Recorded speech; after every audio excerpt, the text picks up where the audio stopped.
안녕하십니까. 오늘은 성경 베드로전서 1장 말씀 보도록 하겠습니다. 성경 377페이지 신약성경 베드로전서 1장 1절 말씀부터 읽도록 하겠습니다.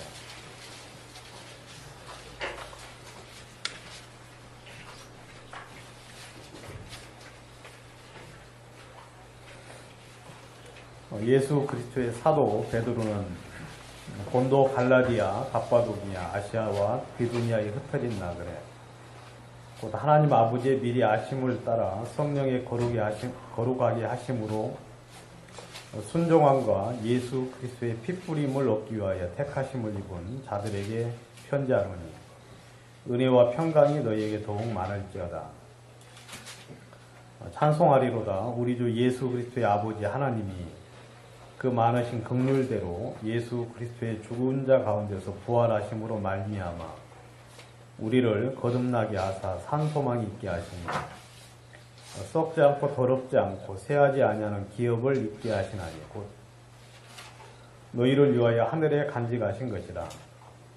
너희가 말세에 나타내기로 예비하신 구원을 얻기 위하여 믿음으로 말미암아 하나님의 능력으로 보호하심을 입었나니 그러므로 너희가 이제 여러가지 시험을 인하여 잠깐 근심하게 되지 않을 수 없었으나 오히려 크게 기뻐하도다. 너희 믿음의 시련이 불로 연단하여도 없어질 금보다 더 귀하여 예수 그리스도에 나타나실 때에 칭찬과 영광과 존귀를 얻게 하려 함이라. 예수를 너희가 보지 못하였으나 사랑하는도다. 이제도 보지 못하나 믿고 말할 수 없는 영광스러운 즐거움으로 기뻐하니 믿음의 결국 곧 영혼의 구원을 받음이라. 이 구원에 대하여는 너희에게 임할 은혜를 연구하던 예언하던 선지자들이 연구하고 부지런히 살펴서 자기 속에 계신 그리스도의 영이 그 받으실 고난과 후에 얻으실 영광을 미리 증거하여 어느 시 어떠한 때를 지시하는지 상고하니라. 이 섬긴 바가 자기를 위한 것이 아니요 너희를 위한 것임이 계시로 알게 되었으니 이것은 하늘로부터 보내신 성령을 힘입어 복음을 전하는 자들로 이제 너희에게 고한 것이요 천사들도 살펴보기를 원하는 것이니라.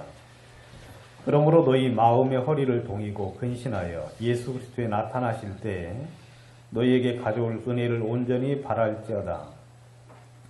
너희가 순종하는 자식처럼 이전 알지 못할 때에 쫓던 너희 사욕을 본삼지 말고 오직 너희를 부르신 거룩한 자처럼 너희도 모든 행실에서 거룩한 자가 되라. 기록하였으되 내가 거룩하니 너희도 거룩할지어다 하셨느니라. 외모로 보시지 않고 각 사람의 행위대로 판단하시는 자를 너희가 아버지라 부른즉 너희의 나그네로 있을 때에 두려움으로 지내라. 너희가 알거니와 너희 조상의 유전된 망실된 행실에서 구속된 것은 은이나 금같이 없어질 것으로 한 것이 아니오 오직 흠없고 점없는 어린 양 같은 그리스도의 보배로운 피로 한 것이니라. 그는 창세전부터 미리 알리신 바 된 자나 이 말세에 너희를 위하여 나타내신 바 되었으니 너희는 저를 죽은 자 가운데서 살리시고 영광을 주신 하나님을 그리스도로 말미암아 믿는 자니 너희 믿음과 소망이 하나님께 있게 하셨느니라.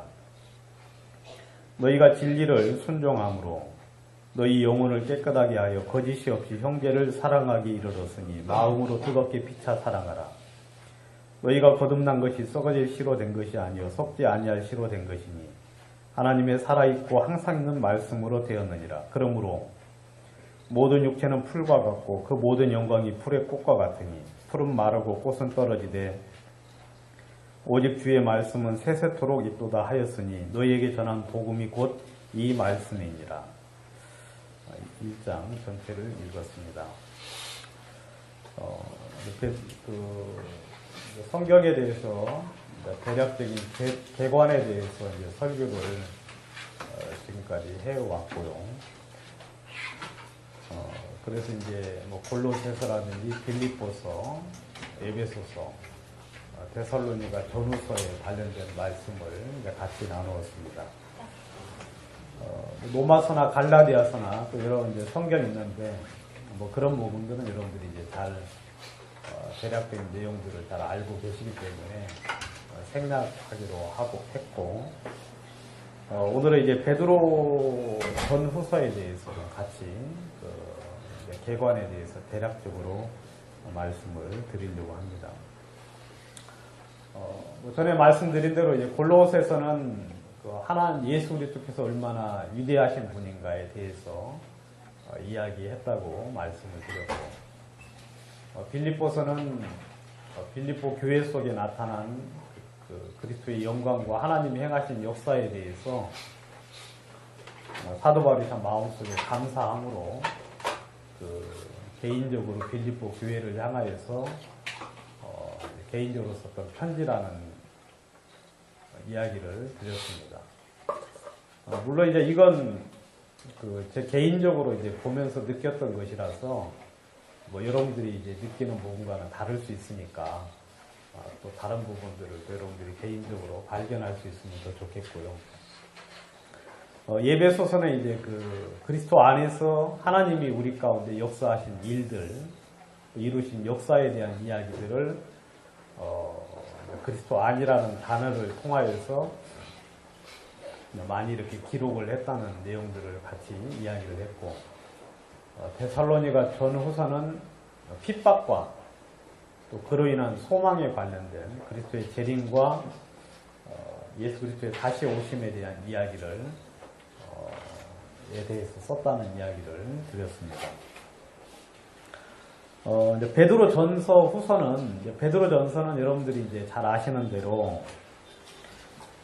여기는 이제 나그네에 관련된, 우리 이제 성도들을 대하면서, 크리스찬, 성도들은 이제 주님 안에서의 순례자다 하는 이제 그 부분에 대해서, 아마 중점적으로 그 부분을 이야기하면서 이제 성경을 써내려갔고, 또 이제 그런 부분들에 대한 가르침들을 주고 있는 것들을 알 수가 있습니다.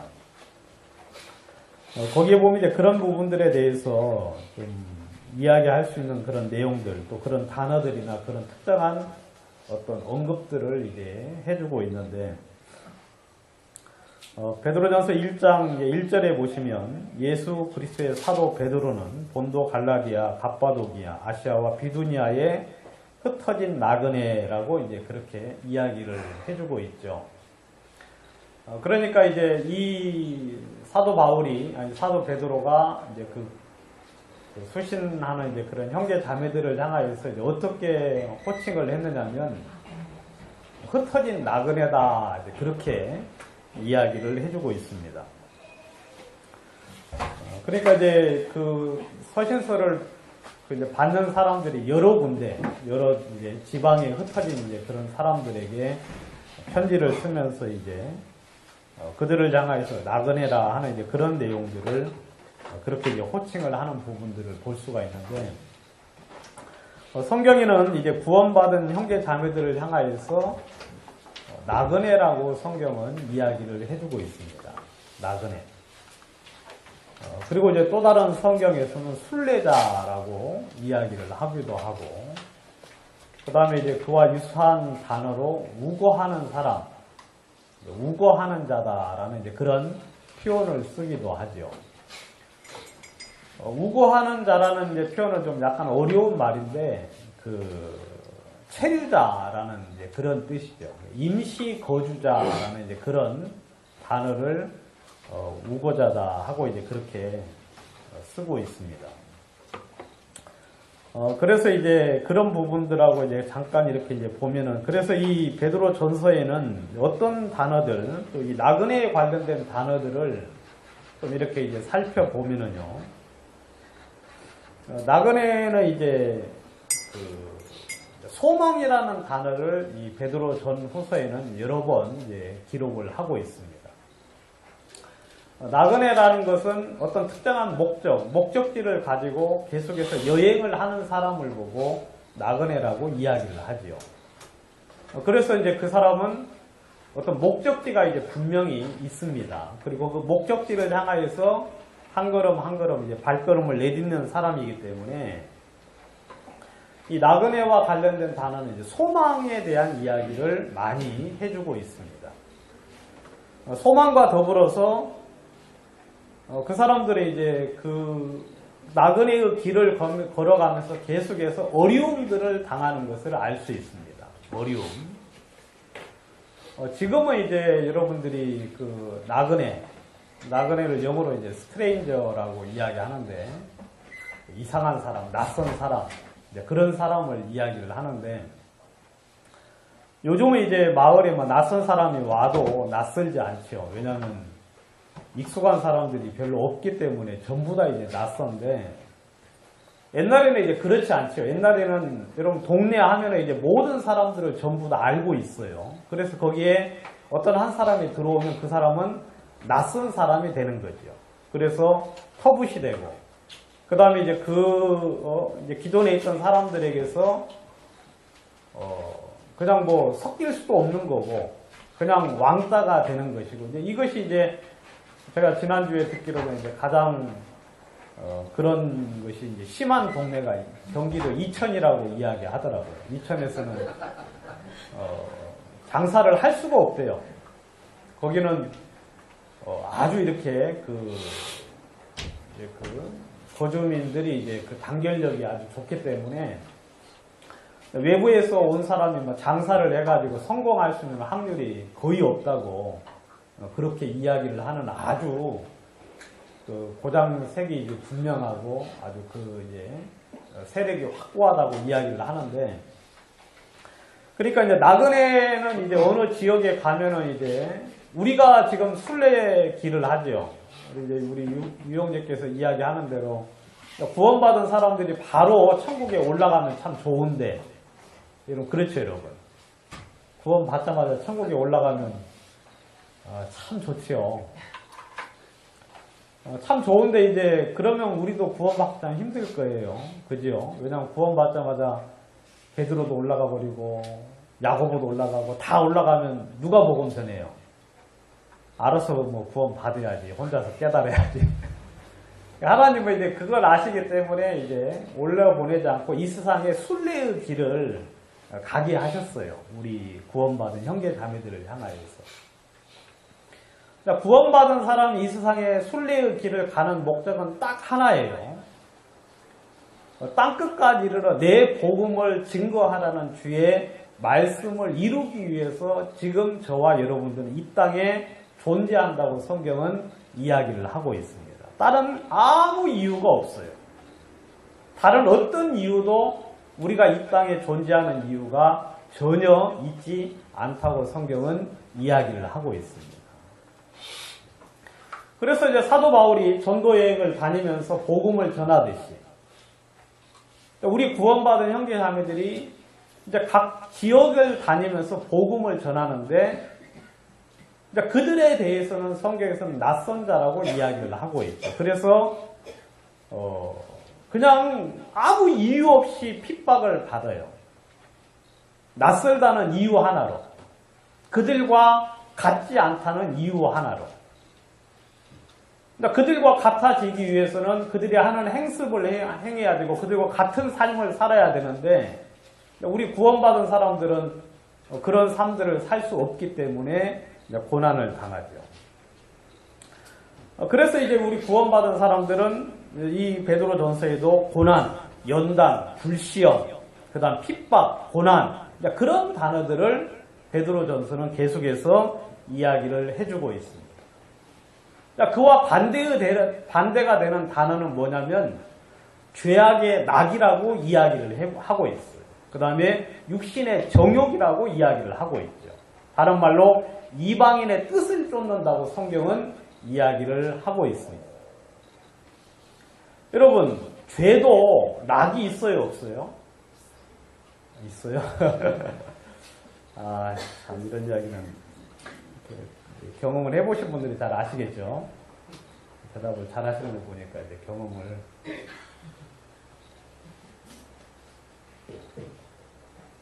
많이 해보셨는가, 아니면 이제 성경을 너무 잘 보셔서 하나님이 또 그런 지혜를 주셨는가 잘 모르겠지만, 아무튼 죄를 지어도 참 기쁨이 있어요. 거기 아주 쾌락이 있어요. 쾌락.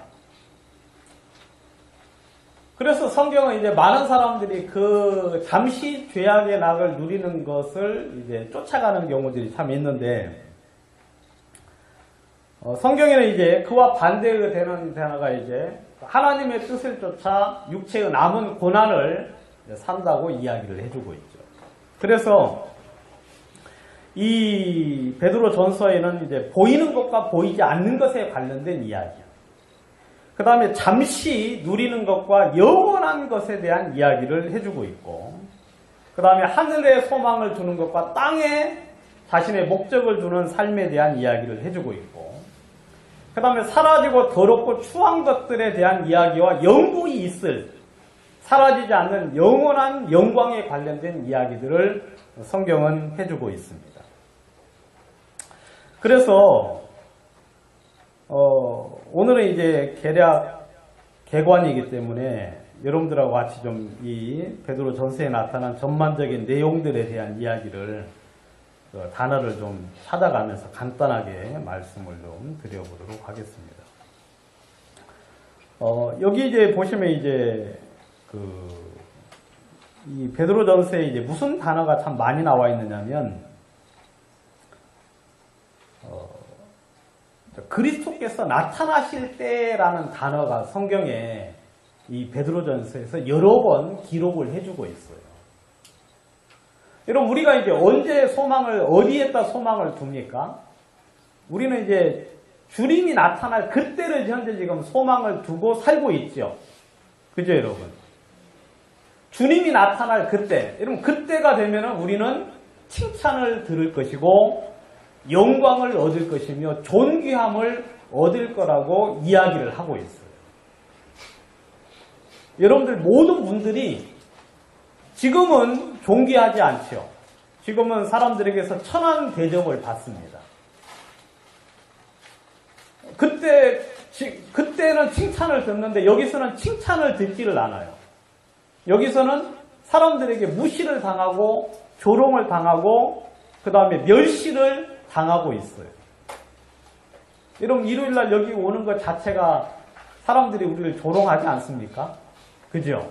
이 좋은 날, 이 가을 날씨에 왜 거기 가서 쪼글틀에 앉아가지고 뭐 하는 짓인지 잘 모르겠다고 하면서 이제 그러는데, 아무튼 그들은 우리를 향하여 계속 조롱을 해요.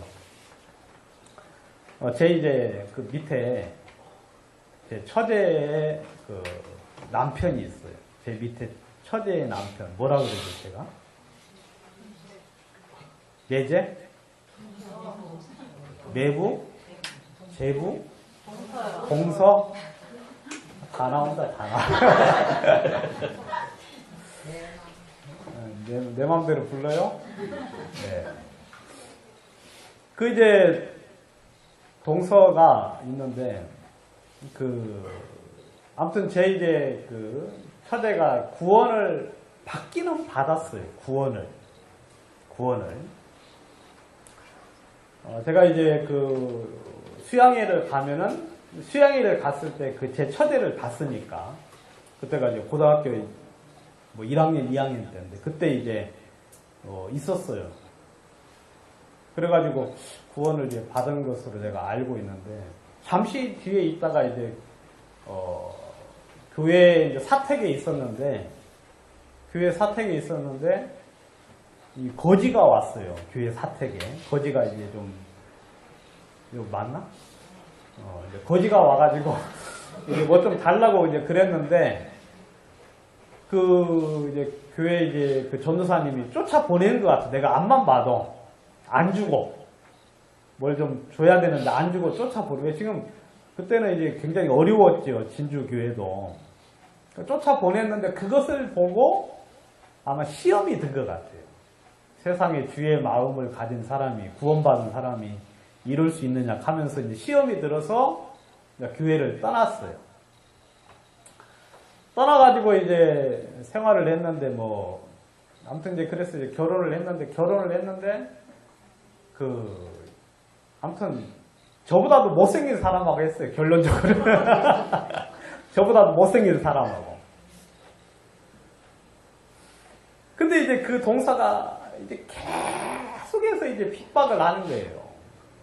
이제 그 처제도 있고 한데, 우리 처제들이 이제 복음을 위해서 이제 열심히 살았거든요. 그러니까 막 그 이제 저희 장인어른하고 한 통속이 돼가지고, 저희 장인하고 이제 하나가 돼가지고 막 처제들을 향하여서, 교회에다가 막 시간 보내고, 그 다음에 이렇게 물질도 쓰고 한다고 하면서, 내가 볼 때는 그렇게 말할 수 있는 사람이 아니거든요. 무슨 뭐 처제를 도와준 것도 아니고 학교 다닐 때 돈 보태준 것도 아니고 아무것도 아니에요. 자기 하나 먹고 살기도 힘든 판인데 그렇게 이제 핍박을 하는 걸 보면서 아무튼 우리 구원받은 모든 형제 자매들이 모든 삶을 살아가는 이유는 어디에다 무엇을 지금 초점을 두고 살고 있어요. 주님이 나타날 그때를 향하여서 우리는 지금 모든 역량을 쏟아붓는 거예요.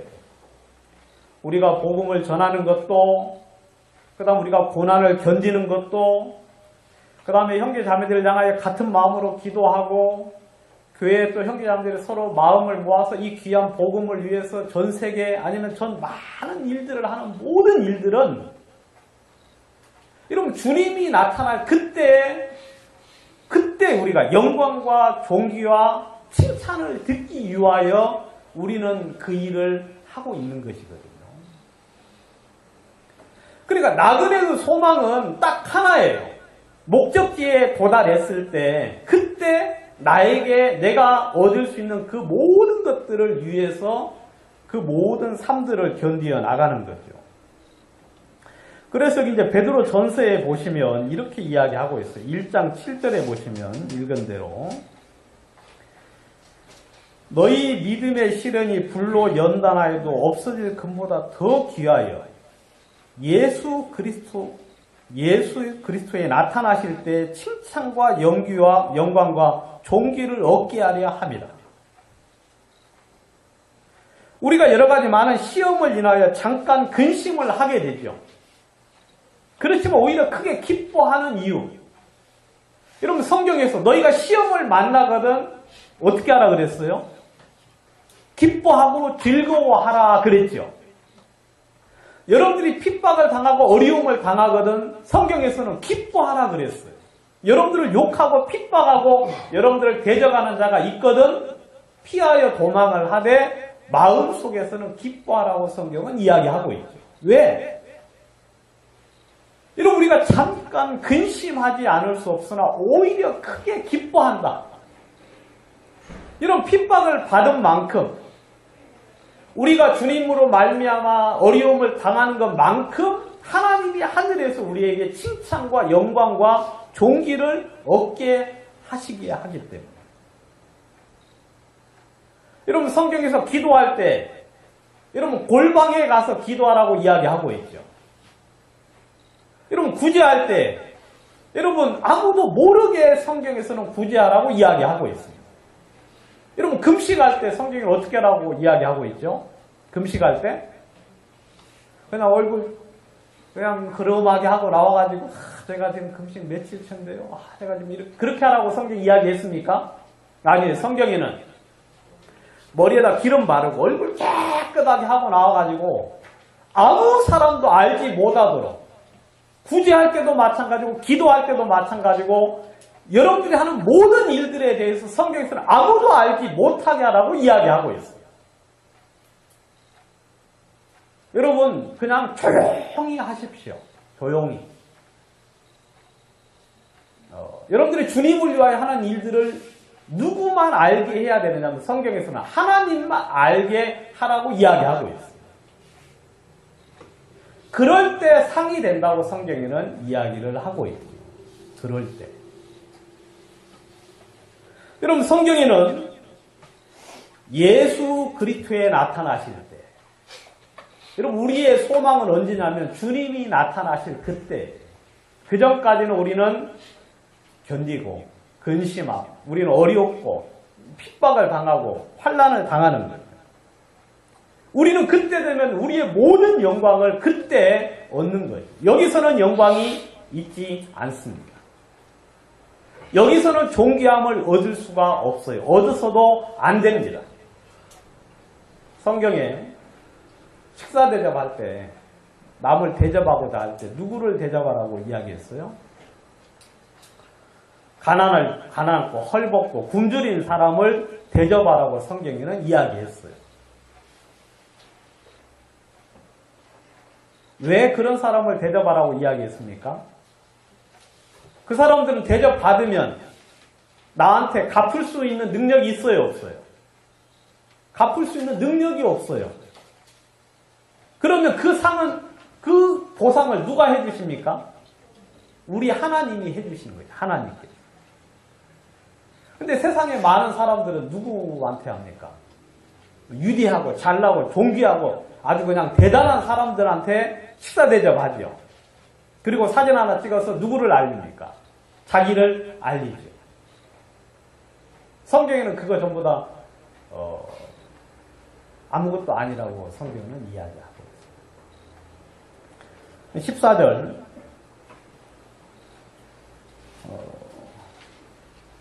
13절 그러므로 너희 마음의 허리를 동이고 근신하여 예수 그리스도에 나타나실 때에 너희에게 가져올 은혜를 온전히 바랄지어다 하고 이야기하고 있습니다. 여러분, 예수 그리스도에 나타나실 때 너희에게 가져올 은혜,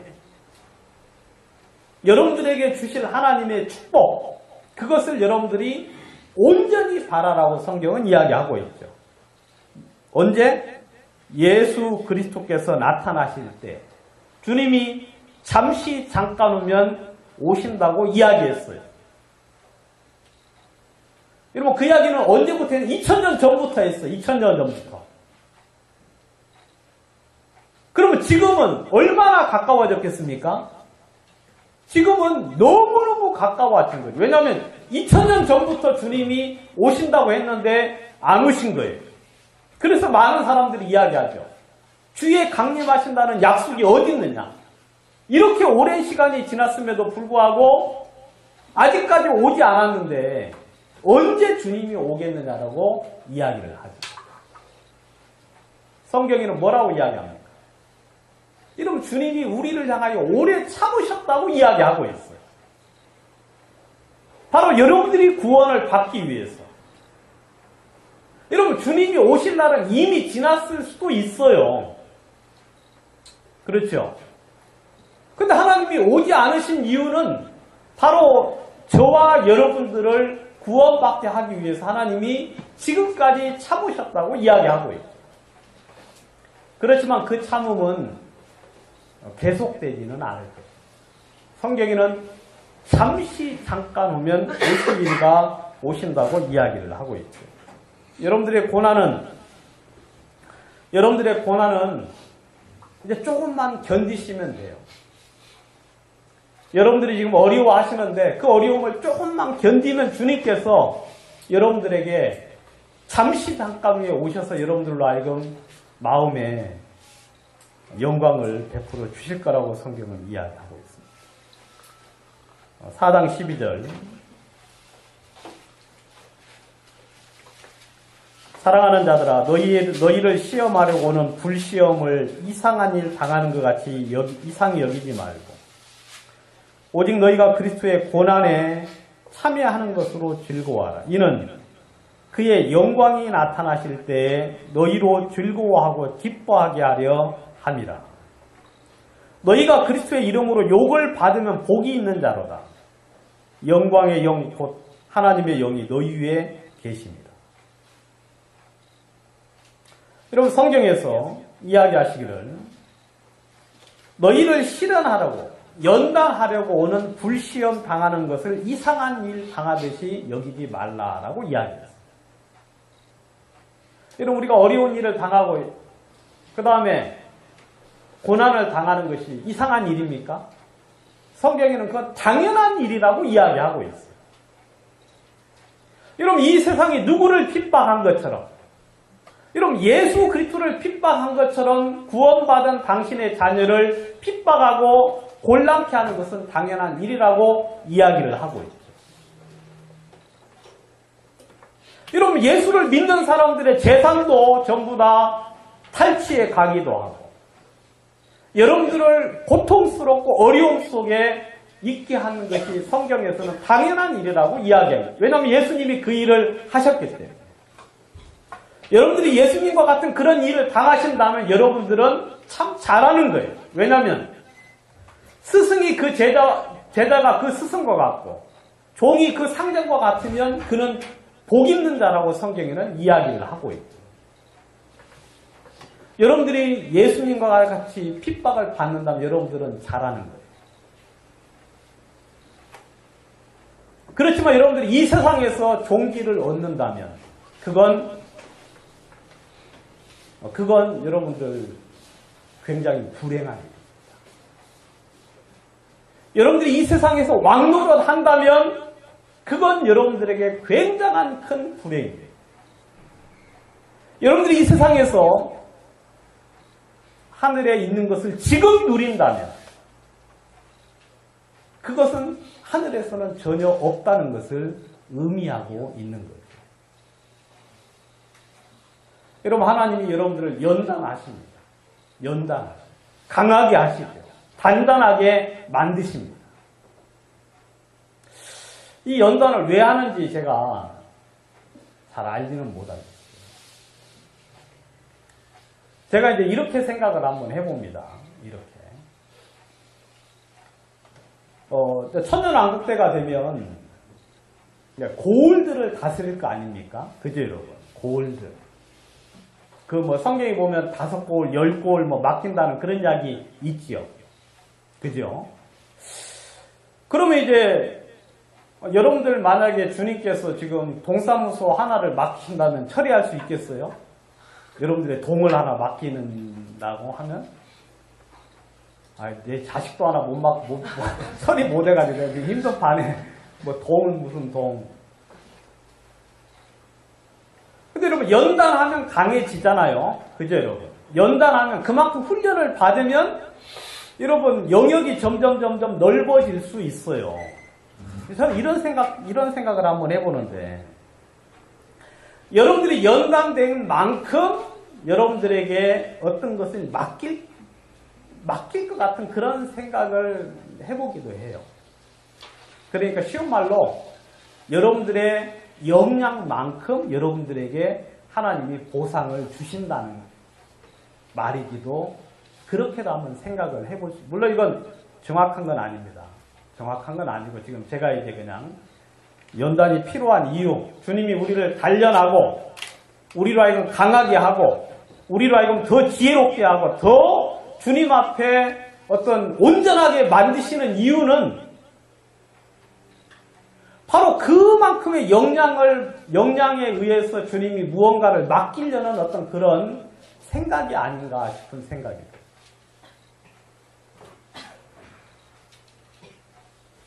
여러분 10고을을 맡기면 10고을을 다스릴 수 있어야 되죠. 그러니까 주님이 아무에게나 맡기지 않죠. 그걸 맡길 만한 사람에게 맡길 겁니다. 주님이 여러분들에게 연단을 하셔요.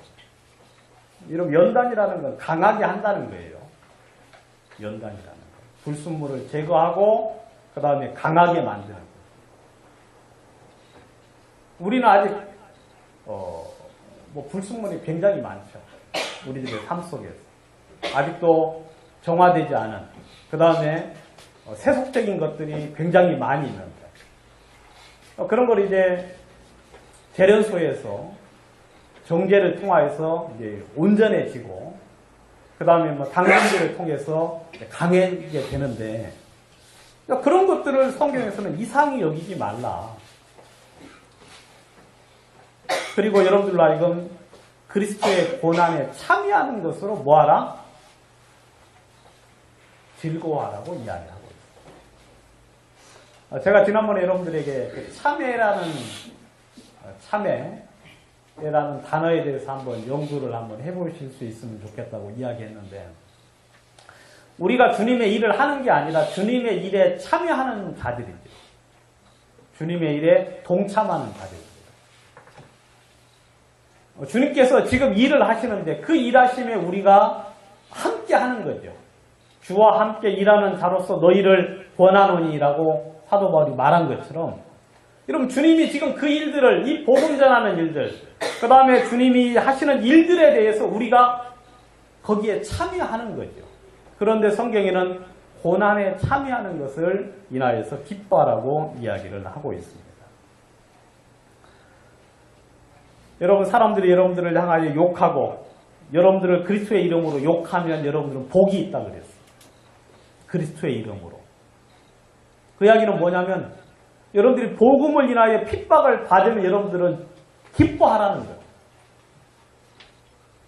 여러분들의 잘못이 아니라 여러분들의 삶의 연약함이나 잘못된 불법이 아니라 그런 삶에는 전혀 상관없이 이 복음과 진리와 하나님의 뜻을 위하여 핍박을 받으면 그것은 즐거운 일이라고 이야기하고 있습니다. 여러분들의 부모들이, 여러분들의 부모님들이, 여러분들의 아시는 분들이 너는 진짜 내가 다른 건 모르겠는데 너 예수님 이야기만 안 하면 진짜 좋은데 하나 너 예수님 이야기 하니까 나는 너 딱 싫다. 여러분 그 사람 복 있어요 없어요? 예? 복 있는 사람이 알겠어요? 근데 나는 너 예수 이야기 하는 것도 좋은데 나 같은 그런 삶 좀 안 살았으면 좋겠다. 이런 그런 이야기 하면 그건 최악이에요. 최악.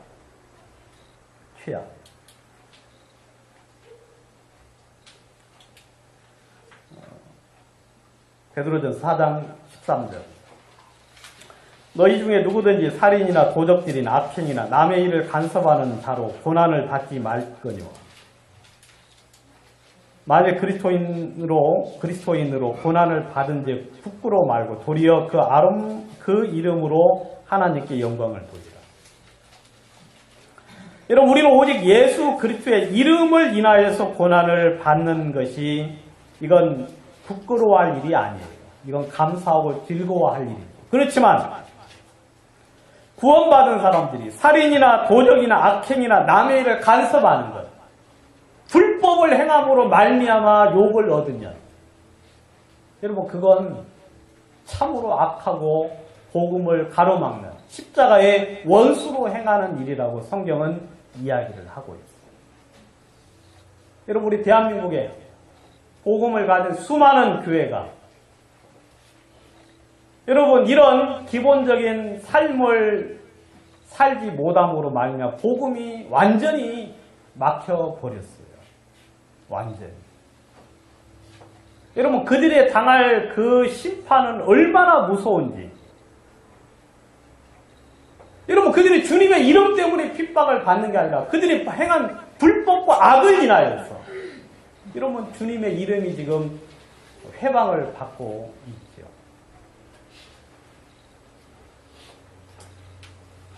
여러분 하나님의 손에 빠져 들어가는 것이 얼마나 무섭다고 성경에는 이야기하고 있습니다. 여러분 그 모든 일들이 하나님의 공의대로 심판대 위에 쓸 것을 저는 알고 있습니다. 베드로전서 5장 4절 그리하여 목자장이 나타나실 때 시들지 아니하는 영광의 면류관을 얻으리라. 이 대목은 이제 사도 베드로가 편지를 쓰면서 그 장로들에게 편지를 같은 편지 내용 안에 기록을 했어요. 따로 보내지 않고. 그래 장로들에게 권하는 내용입니다. 장로들. 저는 우리 형제님들에게 말씀을 드리고 싶은데 모든 형제님들은 다 장로가 되기를 소망하셔야 됩니다.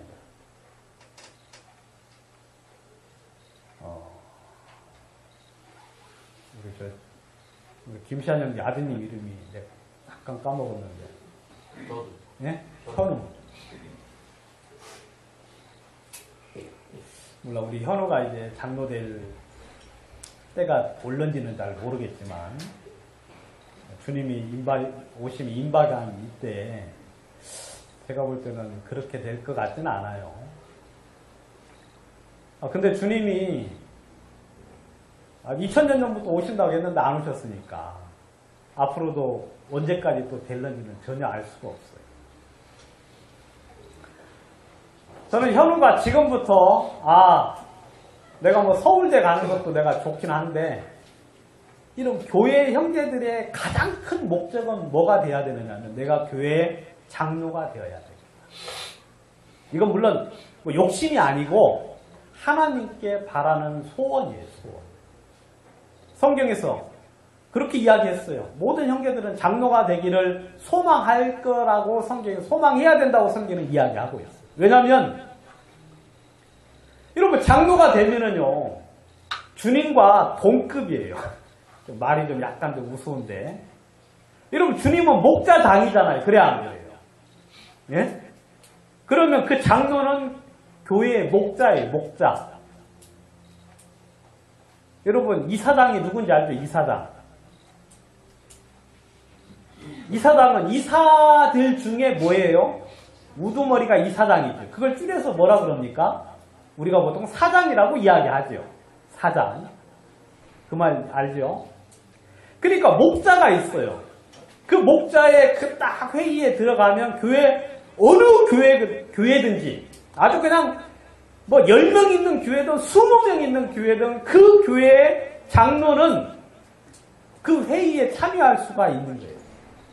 여러분 제 말 맞는 것 같아요? 아무튼 뭐 여러분 그 국제연합 이렇게 그 대통령 모임할 때 조그마한 나라의 대통령도 와서 참여하잖아요. 그것처럼 저도 이제 그렇게 이해를 하는데 아마 틀리지는 않을 거예요. 그리고 우리 형제님들은 전부 다 장로가 되기를 소망합니다.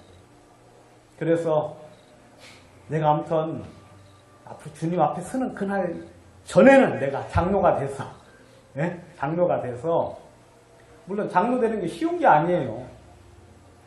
장로 되는 조건들이 엄청 많죠. 한 10개까지 되는 조건들이 있는데 그 조건에 거의 이제 부합해야 되죠. 그래서 그걸 위하여 사는 거예요. 사는 거. 교회 안에서. 그 다음에 주님의 뜻 가운데서 사는 거예요. 그래서 그 조건에 이제 맞을 때 교회에서는 장로로 세워주시겠죠. 여러분 그 영광이 얼마나 놀라운 줄 압니까? 그 영광이. 제가 지난번에도 이야기했지만 여러분 이 세상의 대통령보다 더 위대한 게 뭐예요? 교회 장로라고 이야기했잖아요. 여러분 저는 다행히 근데 그걸 한번 해봤어요. 아 그게 계속 했어야 되는데 그 유지하지 못한 게 진짜 이게 근데 한이 되긴 하는데 이제 더 중요한 건 장로로서 잘해야 돼요. 잘 못하면 또 개박살 나는 거예요. 잘 못하면, 예? 아무튼 중요한 거. 그리하면 목자장이 나타나실 때, 여러분 우리 성도들에게 주님이 그리스도로 나타나는데 목자 장로들에게는 뭘로 나타나요?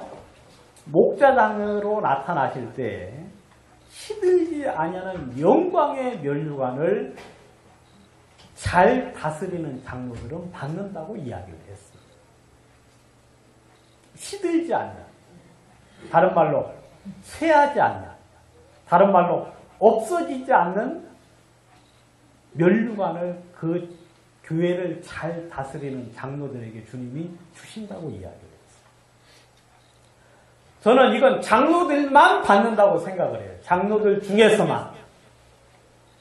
뭐 장로의 역할을 한 사람 저는 그거 안 씌워줍니다. 장로들 중에서만 받는다고 생각해요. 중요한 건 목자장이 나타나실 그때 바라보고 장로가 그 날을 기대하면서 자신의 마음을 주님께 드리고 주님을 섬기는 거예요.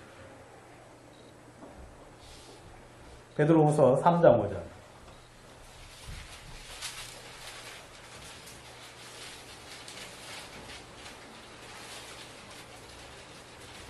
3장 4절, 3장 3절. 먼저 이것을 알지니 말세에 기롱하는 자들이 와서 자기의 정욕을 쫓아 행하며 기롱하여 가로되 주의 강림하신다는 약속이 어디 있느냐?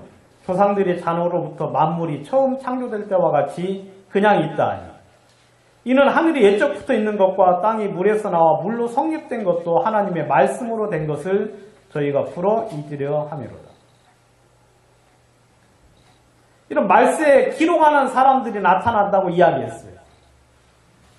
말세에 하나님의 말씀을 희롱하고 비난하고 대적하는 자들이 일어난다고 이야기했습니다. 여러분, 그런 사람들의 특징은 뭐냐면 전부 다 자기의 정욕을 따라서 살아가요. 여러분, 자신의 죄를 쫓아서 생활을 합니다. 그런 사람들은 주님의 오심이 기다려지겠어요? 이건 구원받지 않은 사람을 이야기하는데, 그들은 주님의 오심이 불안하고 두려운 거고 그것을 원치 않는 거예요. 여러분, 그런 사람들이 하는 말이 주님의 강림하신다는 약속이 어디냐? 주님이 언제 오시냐?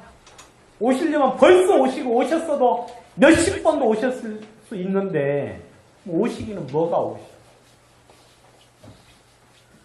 여러분, 죄인들은요, 하나님을 인정하지 않습니다. 하나님을 인정하지 않아요. 왜 그들이 하나님을 인정하지 않는 줄 압니까? 그들이 죄를 추구하기 때문에 그래요. 여러분, 죄를 짓고 죄 속에 사는 사람들은 절대 하나님을 인정하려 하지 않아요. 왜? 하나님이 인정이 되는 순간 그들이 어떻게 돼요? 멸망이 찾아오잖아요. 하나님이 인정이 되는 순간 심판이 그에게 찾아오니까 그 사람들이 일부러 하나님을 인정하지 않습니다. 여러분, 하나님을 인정하지 않는 모든 사람들은 전부 다 자신의 정욕을 위하여 살아가는 사람들. 여러분, 의를 추구하고 하나님의 뜻을 쫓아 생활하는 사람들은 하나님이 있기를 원해요. 하나님이 있어야만 된다고 생각을 합니다. 왜? 여러분, 모든 불의가 처벌되지 않냐고, 공의가 올바르게 인정되지 아니하면 그런 사람들은 살 필요가 없는 거잖아요. 여러분, 공의를 추구하는 사람들은 하나님을 인정할 수밖에 없어요. 하나님이 계셔야만 자신의 삶이 빛 가운데 드러나서 여러분 영광스러운 존재로 쓸 수 있는 걸 알기 때문에. 여러분, 저는요, 하나님이 없다고 하는 사람들은 두 말을 하지도 않아요. 그 사람들은 하나님이 없다고 하는 모든 사람들은 절대로 바른 삶을 살고 있지 않는 사람들. 여러분들이 볼 때 하나님이 없다고 하는 사람 중에 바르게 생활하는 사람도 있는 것 같지요? 거룩하고 바르고 올바르게 사는 사람 중에서도 하나님이 없다고 말하는 사람들이 있는 것 같지만 그건 전부 다 것이.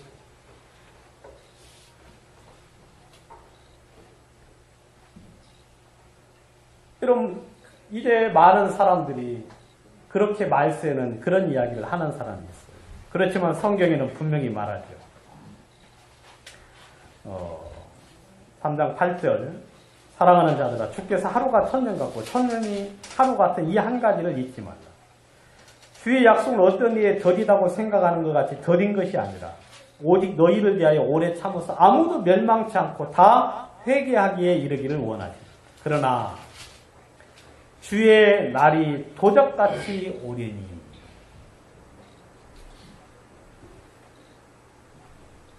여러분, 주님의 날이 어떻게 와요? 도적같이. 알겠죠? 예? 주님의 날에 도적같이. 여러분, 도적이 예고하고 오지 않잖아요. 그죠, 여러분?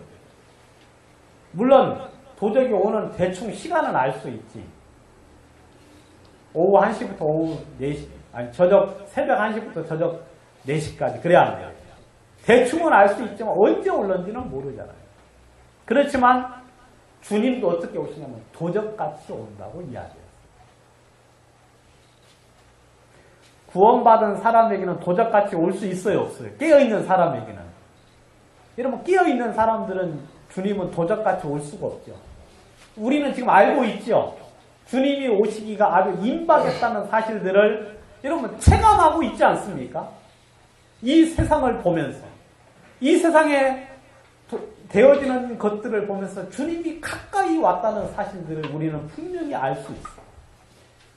그렇지만 잠자는 자들과 여러분 세상 사람들은 여러분 주님의 강림이 언제 오느냐고 하면서 그들은 무감각하게 살아가요. 그래서 아무런 준비를 할 수 없어요.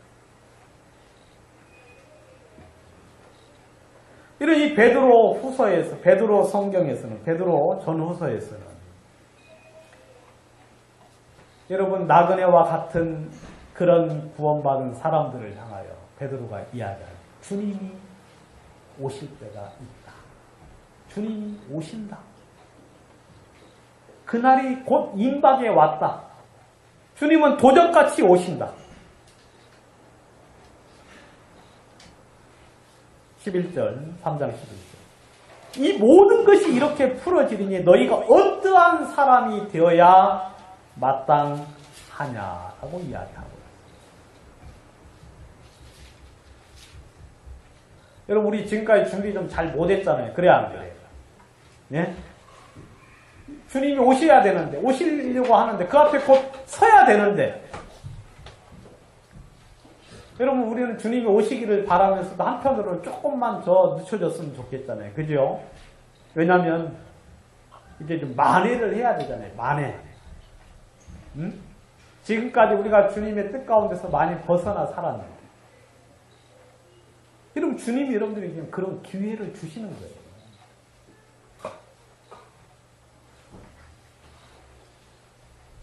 여러분 구원받은 형제 자매들이 심판대 앞에 쓴다고 마냥 기뻐할 일은 아니에요. 주님이 오신다고. 이건 보통 일반적인 상황들을 이야기한 거죠. 그렇지만 그렇지 않을 수도 있다고 성경은 이야기하고 있어요. 아무튼 여러분 성경에서는 주님께서 곧 우리 가운데 오신다라고 이야기하고 있어요. 주님께서. 그리고 성경은 또다시 이제 이 베드로 전후서에는 주님이 곧 오시니까 오시는데 또 다른 이제 우리가 좀 생각해 봐야 될 단어는 소망이에요. 소망. 호프. 예? 우리의 소망에 대한 이야기를 베드로 전후서에는 이야기를 많이 해주고 있어요. 여러분 주님의 오심이 기다려집니까? 기다리고 있습니까? 주님의 오심을? 예? 그리고 그 주님의 오심에 대하여 소망하고 있어요. 기대하고 있고 주님이 만날 그날에 대해서 여러분들이 마음속에 바라보고 있습니다. 예. 그런 사람은 진짜 복 있는 사람이에요. 다시 베드로전서 1장을 한번 가보겠습니다. 베드로전서 1장 3절에 보시죠. 찬송하리로다. 우리 주 예수 그리스도의 아버지 하나님이 그 많으신 긍휼대로 예수 그리스도의 죽은 자 가운데서 부활하심으로 말미암아 우리를 거듭나게 하사, 그 다음에요. 다 같이 한번 읽겠습니다. 시작. 산소망이 있게 하시며. 여러분 여기 보면 산소망이 있게 하셨다고 이야기합니다. 산소망. 여러분 살아있는 소망. 살아있는 소망. 여러분 이 땅에서 여러분들이 바라는 모든 소망은 다 무슨 소망이에요? 반대로 죽은 소망이에요. 알겠어요? 여러분들이 이 땅에서 누리려고 하고 여러분들이 지금 소망하는 그 모든 소망은 전부 다 죽은 소망이에요. 죽은 소망. 이루어질 수도 없고 이루어져도 끝나버리는 소망. 여러분 소망이 뭐 있어요? 한번 이야기해 보세요. 얼굴이 예뻐지는 것? 여러분 얼굴이 예뻐지는 것. 여러분 저도 예전에 예뻤어요. 30 되면서부터 이렇게 내가 지금 된 거예요. 저도 태어날 때 우리 부모님이 저 낳고 얼마나 기뻐하셨는지 몰라요. 미역국도 드셨대요. 저 낳고 너무 좋아가지고. 여러분 이 피부 예쁜 거 이거 얼굴 고운 거 이거 한 몇 년만 지나가면 전부 다 뭐예요? 다 그거 그냥 사라지고 없어지는 거예요. 여러분 집 샀다고 좋아할 수 있죠? 그 집도 좀 지나가면 어떻게 돼요? 낡아져요. 그러면 이제 그 집이 좋은 게 아니라 이제 왼수덩어리가 되죠. 그죠? 특별히 이제 아파트 아닌 단독주택에 사는 사람들은 아주 죽을 맛이에요. 왜냐면 허구한 걸 고장 나가지고 이게 고쳐야 되고 돈 들여야 되고 없는 돈에 또 막 넣어야 되니까.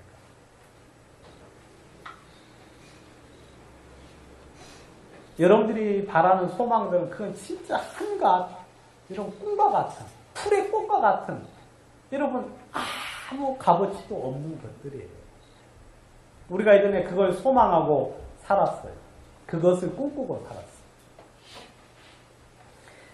하나님이 우리를 거듭나게 하사 여러분들로 하여금 산 소망을 주셨다고 성경은 이야기하고 있어요. 거듭나는 순간 우리에게 하나님이 살아있는 소망을 주셨어요. 여러분, 하나님이 영원하신 분인 것처럼 우리가 그 하나님에게서 받는 그 소망 또한, 그 기업 또한, 유업 또한 영원한 거예요. 성경에는 썩지 않고 더럽지 않고 쇠하지 않는 기업을 주시겠다고 이야기했어요. 여러분, 하나님은 우리에게 썩지 않는 기업을 주실 겁니다. 어디에서? 하늘나라. 언제? 주님이 나타나실 그때. 여러분, 우리는 그것을 바라보고 사는 거예요. 그것을. 여러분, 그걸 위하여 우리는 살고 있는 거죠. 그것을 위하여. 여러분, 하나님 우리를 거듭나게 하사 산소망이 있게 하셨어요. 우리를 구원받게 하고 영생을 얻게 하셨어. 우리로 하여금 영원한 생명을 얻게 하시고 우리로 하여금 그 영원한 생명에 걸맞는 영원한 산소망을 주셨다고 성경에는 이야기하고 있어요. 1장 14절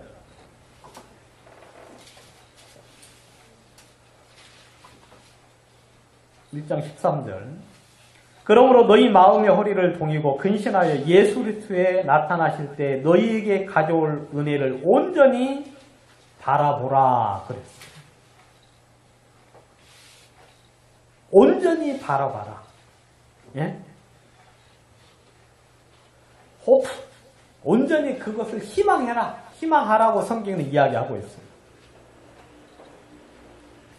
여러분, 우리가 힘들 때, 어려울 때, 그 다음 낙심이 될 때, 우리는 하늘을 바라봐야 돼요.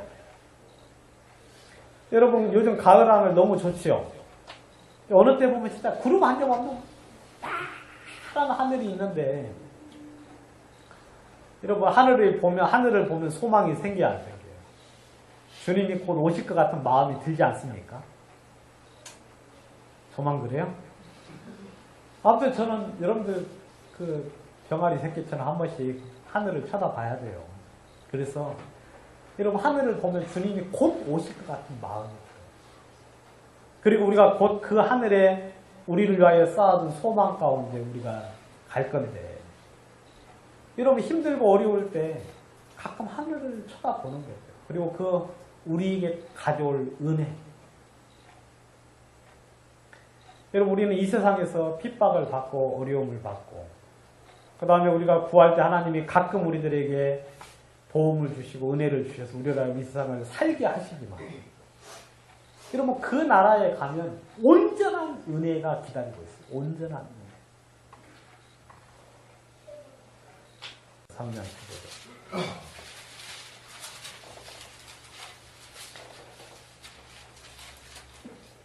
너희 마음에 그리스도를 주로 삼아 거룩하게 하고 너희 속에 있는 소망에 관한 이유를 묻는 자들에게는 대답할 것을 항상 예비하되 온유와 두려움을 하고 선한 양심을 가지라. 여러분 너희 속에 있는 소망에 관한 이유, 너희 속에 있는 소망 어려워하면서도 우리가 기뻐할 수 있고 우리가 없는 사람 같지만 있는 것처럼 살 수 있고 천한 것 같지만 존귀한 자처럼 살 수 있는 이유 아무것도 가지고 없는 자인 것처럼 보이지만 모든 것을 가지고 있는 사람처럼 살 수 있는 이유 사람들이 그걸 보면 우리들에게 물을 거예요. 너는 그게 뭐가 그렇게 좋으냐? 여러분 사람들이 우리 볼 때 진짜 아무것도 없는 사람처럼 볼 수 있죠.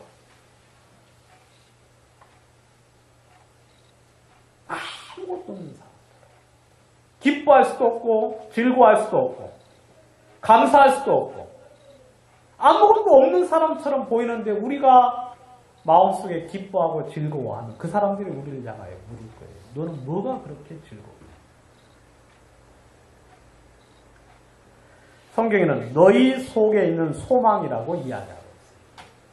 이건 눈에 보이는 게 아닙니다. 그리고 우리는 그 소망을 인하여서 어려움을 참는 거예요. 이런 핍박을 이기는 거예요. 멸시와 천대와 조롱을 그냥 우습게 알 수 있는 거예요. 그리고 이 세상에 우리를 유혹하는 수많은 것들이 있지만 그것을 넘길 수 있는 이유는 바로 하나님이 거듭난 우리에게 주신 살아있는 소망 때문에 그런 거예요. 여러분 그걸 사람들에게 보여줄 수 있어야 돼요. 여러분들. 그것이 표가 나야 돼요. 그러면 그들은 우리들에게 물을 겁니다. 왜 네가 이렇게 기뻐하고 즐거워? 우리는 그때 그들에게 복음을 전할 수 있습니다. 우리는 그때 그들에게 하나님의 생명을 전할 수 있어요.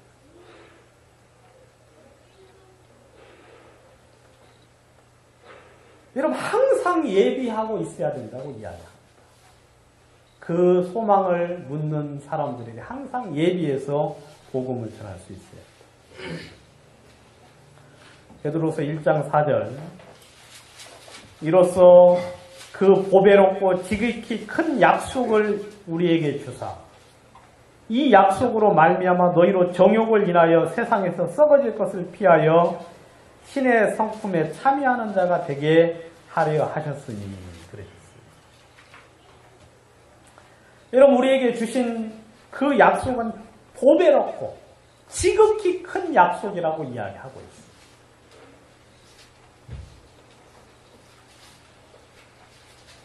여러분 보배롭고 지극히 큰 약속. 여러분 이 약속이 있기 때문에 우리가 이 세상의 정욕을 피할 수 있는 거예요. 여러분 이 세상은 우리를 그 순례의 길을 가지 못하도록 계속하여 우리를 잡습니다. 우리도 가끔 낭망해서 이 세상에 머물고자 할 때가 있죠. 그냥 이 세상에 그냥 살려고 할 때가 있고 이 세상처럼 그냥 살아가고 싶을 때가 있죠. 근데 우리는 보배롭고 지극히 큰 하나님의 약속을 인하여서 여러분 우리는 주님을 계속하여 바라보는 거예요. 여러분 이건 성경에 그냥 이렇게 이야기했어요. 보배롭고 지극히 큰 약속이라는 단어 그냥 한마디로 이렇게 했지만 이건 어떻게 표현할 길이 없어서 이렇게 한 거예요. 예? 보배. 여러분 보배 귀한 거 아시죠? 그 지극히라는 거 지극히. 극자가 그게 끝극자죠. 끝극자. 그렇죠? 예? 뭐 너무너무 커서 끝에 이르도록 큰 약속이다 이 말인데 아무튼 이렇게 큰 약속을 우리에게 하나님이 주셨다고 이야기하고 있습니다. 여러분 우리는 이걸 소망하고 살아가는 겁니다. 성경에 몇몇 사람들이 그렇게 이야기했습니다. 그걸 좀 찾아보고 좀 마치도록 하겠습니다. 아브라함이 창세기 23장에서 이야기했어요. 뭐라고 이야기했는지 한번 보겠습니다. 아브라함이 창세기 23장에서 사라가 죽었을 때 23장 4절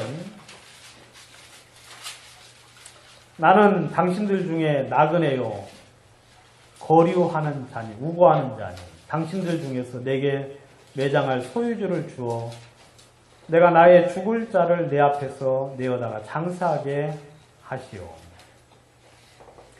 여러분 이 아브라함이 가나안 땅에서 거부가 되었어요.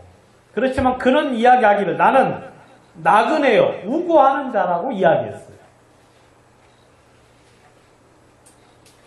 여러분 하나님이 아브라함에게 나중에 가나안 땅을 주신다고 하셨죠. 그 전까지는 그는 나그네였고 우고하는 자였어요. 그는 한 번도 가나안 땅에 살면서 이 땅이 나의 땅이라고 생각해 본 적이 없어요. 그는 그 땅에 머물러 본 적이 없어요. 그 땅에 정착을 해본 적이 없어요. 그는 계속하여 옮겨 다니는 삶을 살았어요. 그는 가지고 있었지만 마음에서는 가지고 있지 않았어요. 그는 말하기를 나는 당신들 중에 나그네요라고 이야기했고 우고하는 자라고 이야기했어요. 창세기 47장 9절에 보시면 야곱이 또 동일하게 이야기합니다. 여러분 이 말씀을 잘 아시죠? 야곱이 47장 9절에서 바로왕 앞에서 이야기하는 거죠. 바로가 야곱에게 8절 야곱에게 묻되 내 나이가 얼마냐? 야곱이 바로에게 아뢰되 내 나그네의 길의 세월이 130년이니 내 나이가 얼마 못되니 우리 조상의 나그네 길의 연주에 미치지 못하는 험악한 세월을 보내었습니다. 야곱이 고생을 많이 했죠. 자기 꾀를 많이 써가지고. 그렇지만 오늘 이제 보는 관점은 좀 달리해서 하나님이 그에게 묻습니다. 야곱아, 네 나이가 몇 살이냐 하고 물었을 때 야곱이 말하기를 내 나그네의 날이 130년입니다. 그러니까 이 야곱은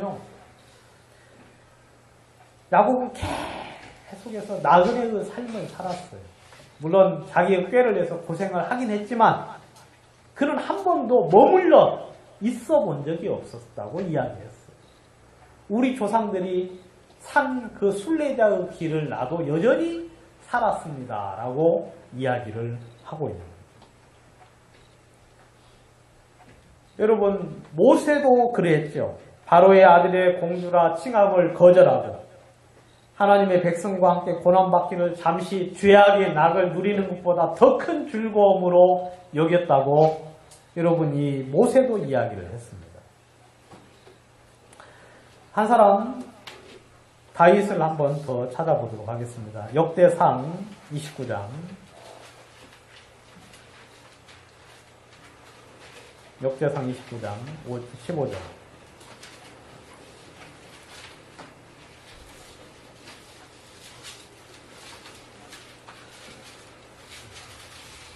여러분들이 한번 읽으시겠습니다. 29장 15절 시작.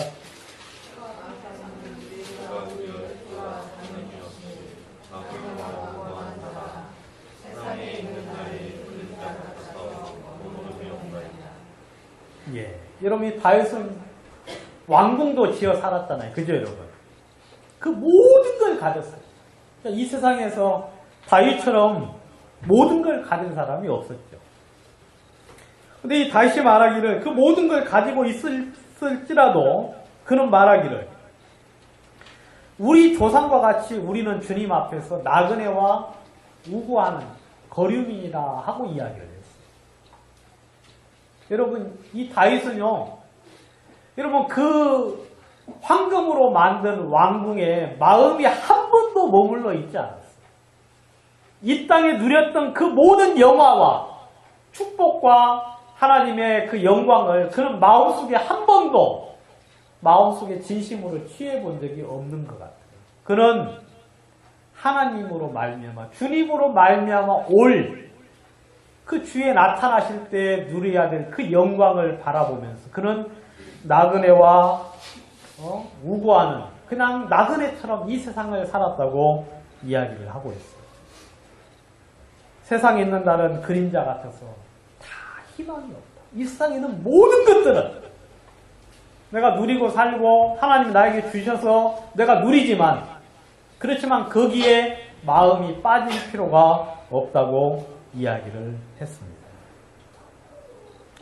여러분 우리 주님도 말씀하셨죠.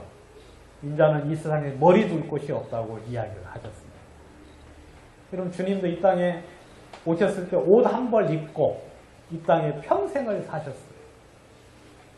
여러분 거처가 없고 머리 둘 것도 없고 그리고 무덤조차도 없어서 무덤도 빌려서 장사 지냄을 받으셨습니다. 여러분 이 세상은 우리의 세상이 아닙니다. 하나님이 이 세상을 우리에게 주신 게 아니에요. 이 세상은 장차 망할 성입니다. 성경은 악한 세상이라고 이야기했고 폐역하고 음란한 세대라고 이야기를 하고 있습니다. 주님은 여기 있는 것들을 우리에게 하나도 주시지 않았어요. 다만 복음을 전하기 위해서 여러분들에게 주신 것일 뿐이지 이 세상에서 이걸 누리라고 주신 것이 아니에요. 우리를 위한 모든 것들은 저 하늘나라에 준비되어 있다고 성경은 이야기를 하고 있습니다. 기도드리고 마치겠습니다. 거룩하신 하나님 아버지, 우리 주님께 감사와 영광을 돌립니다. 우리를 주님께서 죄악에서 구원해 주셔서 거듭나게 하시고 당신의 자녀를 삼아주심을 인하여 감사합니다. 사랑하는 주님, 그리하여 우리에게 산소망이 있게 하시고 하늘의 기업을 소망할 수 있는 축복을 주심을 인하여 감사합니다. 우리가 남은 삶을 어떻게 살아야 되는지 주님 알게 하시고 복음과 진리 가운데 저들이 겸손하고 또 거룩한 삶을 살 수 있도록 축복하여 주시옵소서. 우리의 삶을 온전히 주님께 부탁드리며 예수님 이름으로 기도합니다. 아멘.